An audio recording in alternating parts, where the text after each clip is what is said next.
우아한 자태와 품위 있는 목소리로 시종일관 말씀 답변을 이렇게 하셨죠. 존경하는 의원님, 저는 최순실을 모릅니다. 1000번, 10,000번 물어보셔도 제가 모르는 건 모르는 겁니다. 이렇게 말씀을 하셨습니다. 그 입장 동일하신 거죠? 오늘도 계속 예? 그 입장 계속 오늘도 견지하고 계신 거죠? 예, 의원님 아무리 여쭤보셔도 예. 모르는 사람이 예, 아는 1000번, 사람이 10,000번 될 수는 물어봐도 없습니다. 모르는 겁니다. 예. 예, 블랙리스트를 받아서 적용했다는 문체부와 산하기관 직원들이 다수인데 만들었다는 사람은 없습니다. 조윤선 장관님, 그러면 본인을 제외한 모든 사람이, 그러니까 유진용 장관을 포함해서 모두 다 위증을 하고 있는 거죠? 의원님, 아까도 답변했듯이 그 문제는 예, 지금 검찰의 특검에서 광범위하게 밝혀질 조사하고 거죠. 있기 그래서 때문에 이제 그 진실이 장관님의- 밝혀질 것으로 저도 조 장관님의 예상하고 유명도 있습니다. 거기서 벗겨질 거고요. 예, 그렇게 답변하신 걸로 들었습니다. 혹시 저는 그래서 블랙리스트의 뜻을 모르시는가? 그러니까 혹시 지시하신 게 검은 명단이나 혹은 글쎄요, 불순 분자들의 명단 이런 거를 지시하시나 않았나 뭐 이런 생각도 해봤습니다. 자, 이준식 장관님, 예. 그 국정교과서하고 관련해서 대통령께서 매도당에 안타깝다고 하셨다는데요. 이 말에 동의하십니까? 대통령께서는 그런 심정을 느끼셨을 거라고 예, 생각합니다. 네, 장관님도 같은 심정이시고요. 정도의 차이는 있을 거라고 생각합니다. 예, 예. 자, 월요일 밤까지도 1년 유예라면서 사실상 폐기 방침을 언론에 흘리셨는데요. 기자회견 당일 갑자기 그 연구학교 지정이라는 그 꼼수인지 묘수인지 모를 그런 안을 내셨습니다. 근데 연구학교 지정 언제부터 검토하셨습니까? 아까 언론에 흘렸다는 말씀을 하셨는데 언론에 흘린 적은 아, 없습니다. 그리고 네, 흘린 적은 저희가 없는데 어쨌든 언론들이 그 많이 뭐 예측 보도를 어떤 했습니다. 한 가지 안만 가지고 순차적으로 검토한 게 아니라 예, 이것도 여러 개 안을 놓고 같이 검토를 해왔습니다. 검토하셨던 안 중에 하나입니까? 예. 근데요, 이 연구학교라는 거는요, 예를 들면 뭐 자기주도적 학습 혹은 뭐 과정 중심 평가 이런 식으로 주제를 정하고 이와 관련해서 학교가 시범적으로 다양한 연구와 현장 적용을 하는 거, 이게 연구학교죠. 근데 정부가 만든 교과서를 그냥 채택해서 쓰기만 한다고 해서 연구학교가 된다. 이거 연구학교의 취지에 맞다고 생각하십니까? 그동안에 이제 새로운 도서가 개발이 됐을 때 예.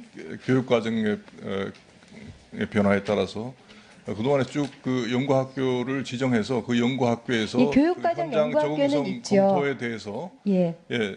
완성도를 높여온 쭉 진행해 오던 그런 내용입니다. 예, 아니 연구학교가 교육과정에 대해서는 있을 수 있어요. 새 교육과정을 이제 학교 나름으로 이제 어떻게 적용을 하는지, 뭐 편집비를 어떻게 만들지 이런 것을 다양하게 시도를 해보니까요. 근데 그냥 위에서 만든 교과서 그대로 받아서 그냥 채택해서 쓰기만 했다고 해서 연구학교를 지정했던 적은 제가 가지고 있는 연구학교의 개념에 비추어 볼 때 매우 부적절하다고 생각이 됩니다. 그렇지 않습니다. 지금 2015 개정 교육 과정에 대한 교과서들이 지금 연구학교에서 그거는 연구학교라고 지금 안 하지 않나요? 국정교과서도- 그러니까 국정교 초등학교 국정교과서를 이제 시범 적용하고 있는 학교들이 있죠. 예. 근데 그것도 연구학교고 1,000만 원씩 줍니까?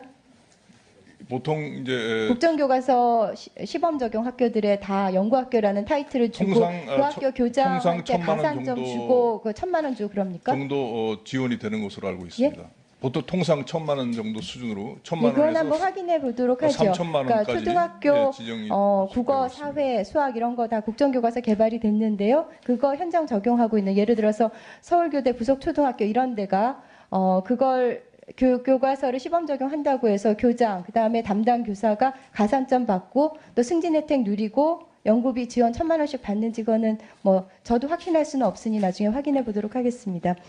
자, 연구학교 신청 이거 학교 구성원들 의견 수렴하지 않고, 그러니까 예를 들어서 학원이 거치지 않고 그냥 교장이 자의적으로 할 수 있는 거죠?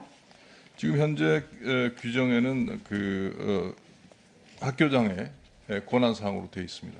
네, 제가 지금 금방 말씀드렸던 것처럼 지금 뭐 연구비가 얼마가 될지 모르지만 저도 언론에서 1,000만 원이라고 접했습니다. 그리고 교사들에 대한 승진 가산점 이거 꽤 큰 당근이 되기 때문에 상당수 학교들이 신청을 할 거라고 보는데요.